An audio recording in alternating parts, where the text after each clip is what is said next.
Programang ito ay rated SPG, striktong patnubay at gabay ng magulang ang kailangan. Kung dati ay hindi talaga nagbababa ng pride si Rigor at kahit kailan ay hindi siya nagmakaawa.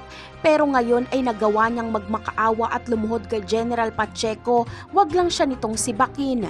Kapag kasi hindi na pulis si Rigor ay wala na siyang ipagyayabang at mas lalong hindi niya na matutugi si Tanggol dahil wala na siya sa posisyon. Ang masaklap pa ay may hinaharap na kaso si Rigor.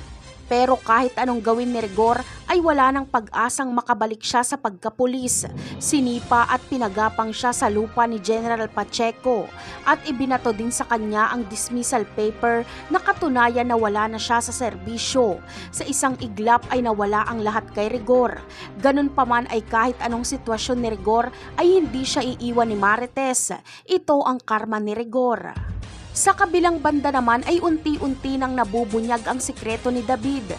Minanmanan kasi ni Santino si David at nalaman nga ni Santino na sangkot si David sa malaking kalokohan. May tama kasi ng bala si David at nakita pa ni Santino ang bag ni David na may lamang baril. Agad itong ipinakita ni Santino kay Marites. Ngunit nakita din kaya ni Santino na magkasama ang kapatid niyang si David at Ramon. Siguradong malaking katanungan ito para kay Santino kung sino itong kasama ni David. Ano pa kaya ang mararamdaman ni Rigor kapag malaman niyang buhay si Ramon at nagpanggap si David bilang anak ni Ramon? Wala nang magagawa si Rigor dito dahil hindi na siya pulis. Hindi niya na matutugi si Ramon.